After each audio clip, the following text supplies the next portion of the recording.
Greetings and welcome back, gentlemen as well as the 4.5 ladies who watch this channel. Yes, there has been an addition to them as far as my knowledge is concerned. Today I present to you a very cool double integral, but it's not just any cool double integral. It is indeed insanely cool. But the thing is, I actually solved this integral before I made a video on it, and I messed up big time during the solution development. Messed up quite a bit. So I just took down the video and never really returned to this problem because I was occupied with other cool math and physics stuff. But randomly just yesterday, one of those times it just randomly hits you about that one time you fucked up a while back and it starts to haunt you and all that kind of stuff.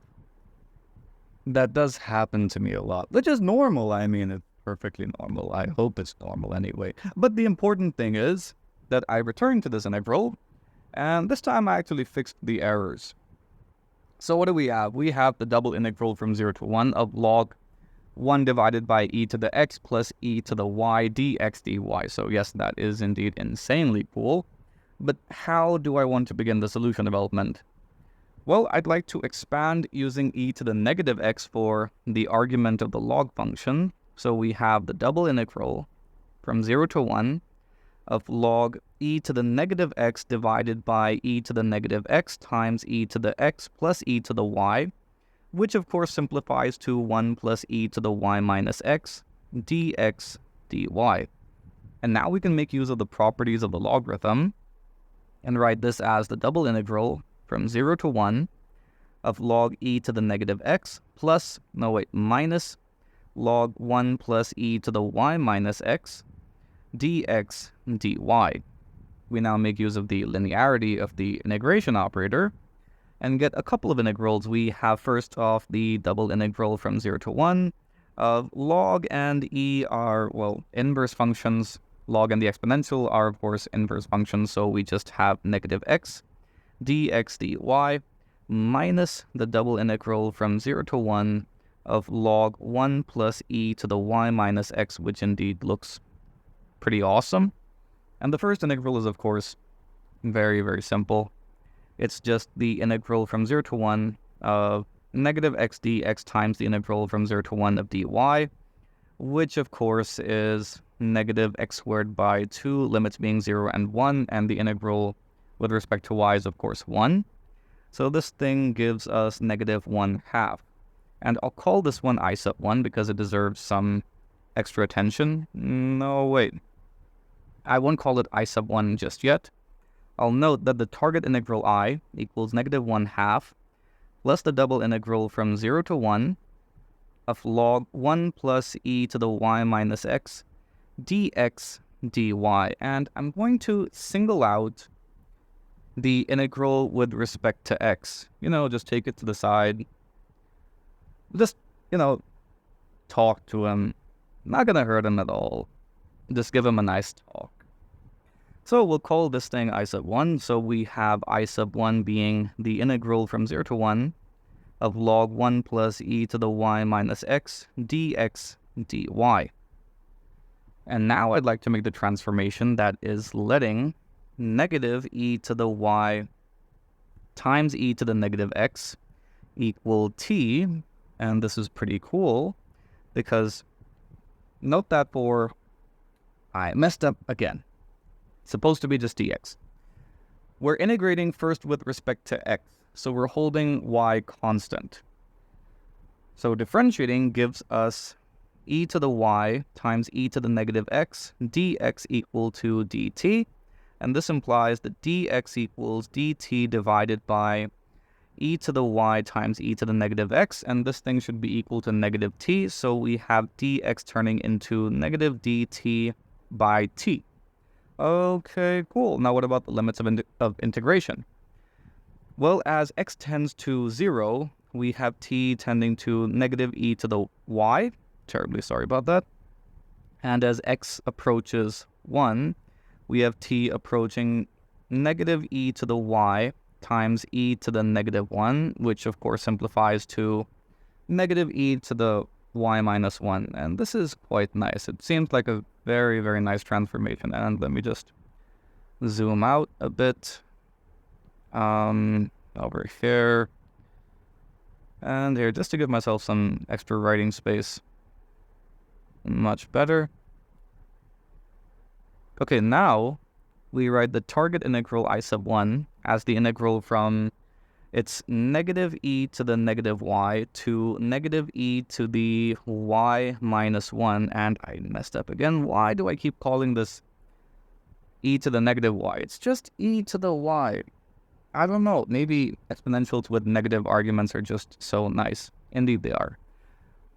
But that doesn't mean that exponentials with positive arguments are that bad.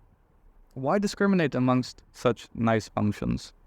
Anyway, back to the real work. We got log 1 minus t, and the differential element is, of course, negative 1 by t dt. And we get rid of the negative sign by switching up the limits of integration. So there we go. And this is quite nice because now we can make use of the Dilogarithm. Now the Dilogarithm has a really cool integral representation that we're going to make use of. We have dilog z equal to the integral, negative integral from 0 to z, that is, of log 1 minus t divided by t dt. And this is valid for all complex numbers z.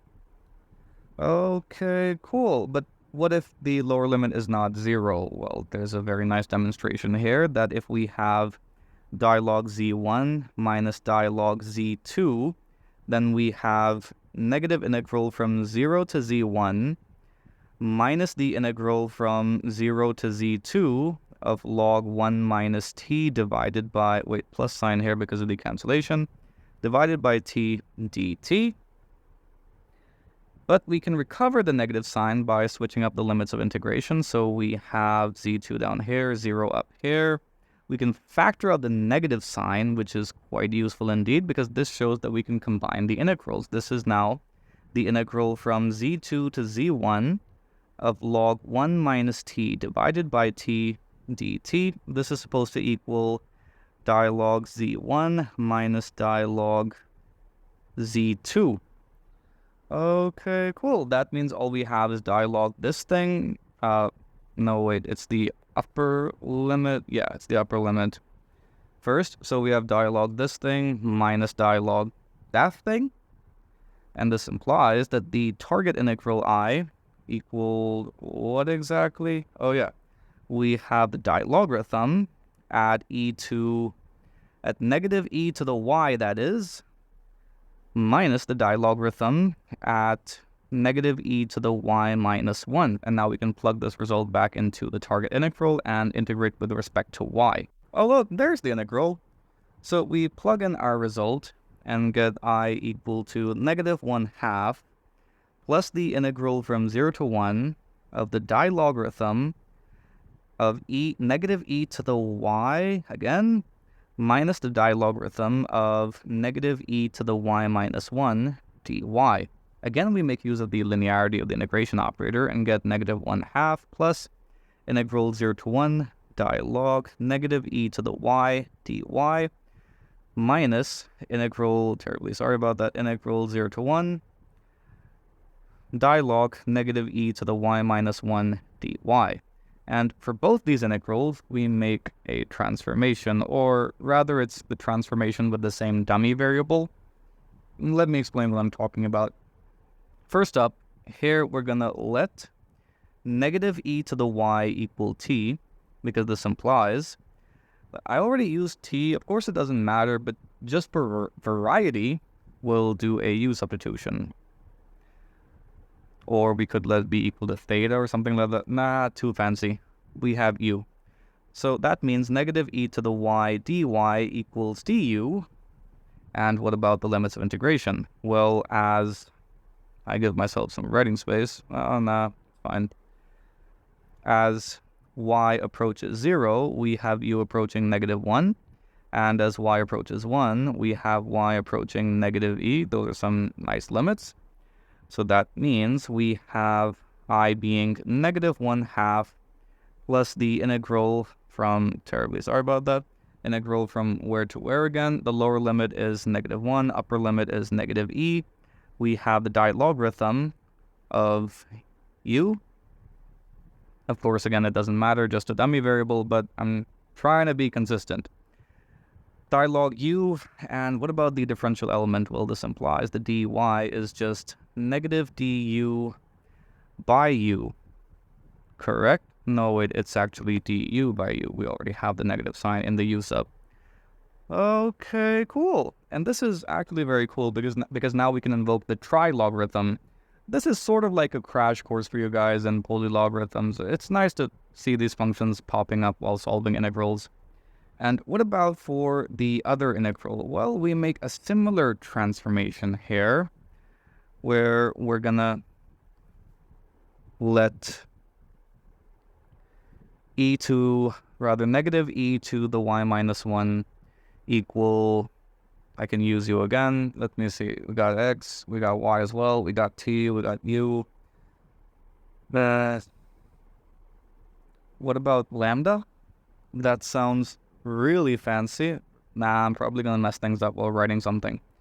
Just another u substitution. No need to be fancy whatsoever. And this implies a lot of things for which I definitely need writing space. I could just solve this separately. I'm just gonna do that and keep things nice and clean. Anyway, so this here is where we make use of the Trilogarithm.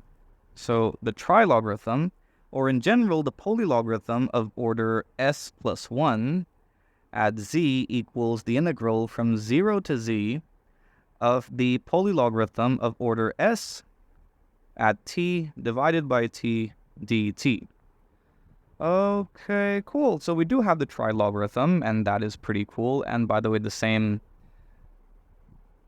calculation we used earlier for the Dilogarithm works over here for the polylogarithm as well. You just have to combine integrals and, subtract values of the polylogarithm. Nothing special whatsoever.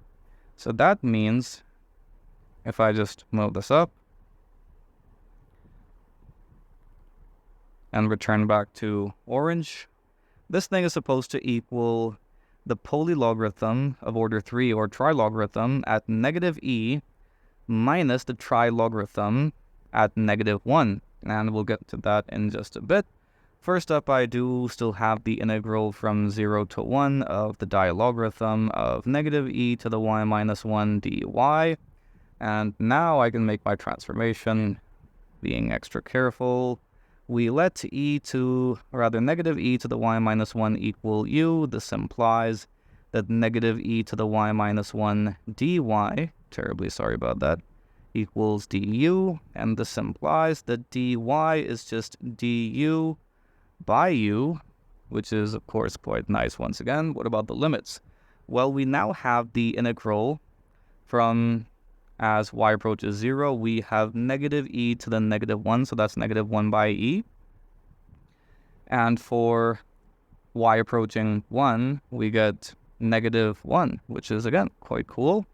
And we have the Dilogarithm at u divided by u du, which, of course, gives us the Trilogarithm at negative 1 minus the Trilogarithm at negative 1 by e. So we have this lovely collection of Trilogarithms, but there is something wrong that I've just noticed, and that is this should not be a plus sign. It should be a negative sign, as we see up here. Okay, cool. So we have minus trilog negative 1 minus, plus sign now, trilog negative 1 by e, which looks awesome, but we can do better than this.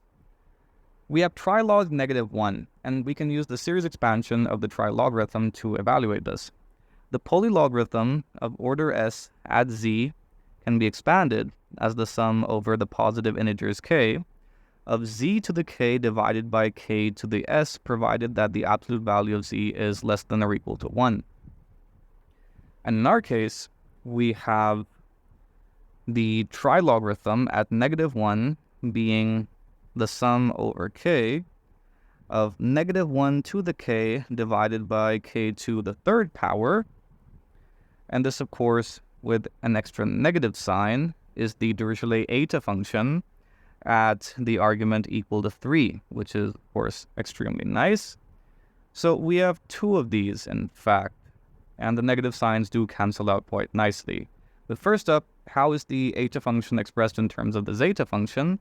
Well, we just need 1 minus 2 to the 1 minus the argument of the eta function, which is, of course, equal to 3 here, and we have zeta 3, which is Apéry's constant, so we have negative 1 minus quarters 3/4, so we got negative 3/4 of zeta 3, and there are negative signs here, and two of them, so we have 3/2 of zeta 3, which is awesome. So this implies that I here is 3/2 of zeta 3 minus 1/2. Then we have plus trilogarithm at negative 1 by e minus, no, it's a plus sign, plus the trilogarithm at negative e, and we can still do better here by using a property of the trilogarithm. First up, I needed negative trilog negative e, and we can fix that by writing this as, well, 2 trilog minus 1 trilog, so we have 3/2 of zeta 3 minus 1/2 plus 2 times the trilogarithm at negative e plus the trilogarithm at negative 1 by e minus, wait, give me a minute, minus the trilogarithm at negative e. And now, what exactly about the trilogarithm will help here? And out of nowhere, we've been slapped in the face by this really cool reflection formula type thingy for the trilogarithm. And before I apply it, there's one thing I should have mentioned earlier. I think someone smart has already pointed this out in the comment section. Yeah, something about the series expansion. Well, it's actually valid for the absolute value of z being less than 1 for all complex orders S. But here, we're just going to assume that S is going to be greater than or equal to 2 for our case. This is our case. And in that case, of course, we know from the zeta function that it will work for the case of having 1 in the numerator. So yeah, it's perfectly fine for our case. But generally speaking, for all complex orders S, the series does converge to the Dilogarithm, the polylogarithm that is, provided that the absolute value of the argument is less than 1. Okay, cool. Now to try this reflection formula, we actually see that we could just flip this around, to be honest, and, pop in a negative sign. Why not? I mean, seems a bit nicer. We got trilog negative e minus trilog negative 1 by e. So that means our value of z here is equal to e, which is quite convenient because of, well, we have natural logarithms.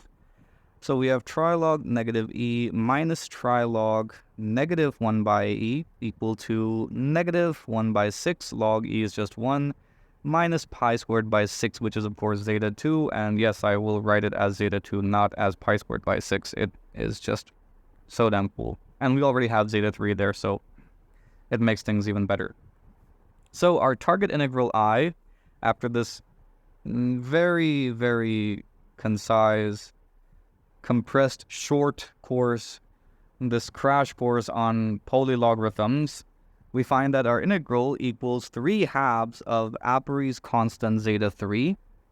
We have 2 trilogarithms here, for crying out loud, and that trilogarithm is being evaluated at negative e.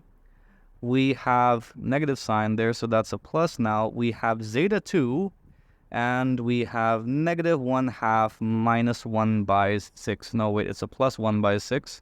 And this is the hard part of the video. It's a very complicated calculation that needs at least 175 years of research and teaching experience in mathematics. I'm just trying to guess the result. Maybe I've seen it somewhere buried under about thousands of research papers. I'm trying to recall. It's negative 1/3. Yeah, I remember. It's negative 1/3. So I wasn't able to calculate it, but I can just, wing it and say that this is what I remember. It's supposed to be equal to negative 1/3. And this is an insanely cool result. I mean, seriously.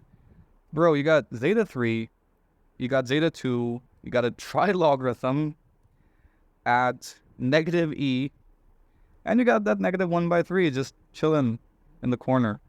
This was a really cool integration result, and I loved the solution development. I quite enjoyed it, and I hope you enjoyed the video as well. I hope you learned something from the video as well.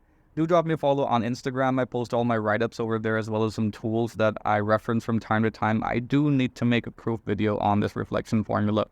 And in case you like the effort I'm putting into my work, you can support my content on Patreon. It would mean a lot. Thank you. See you next time.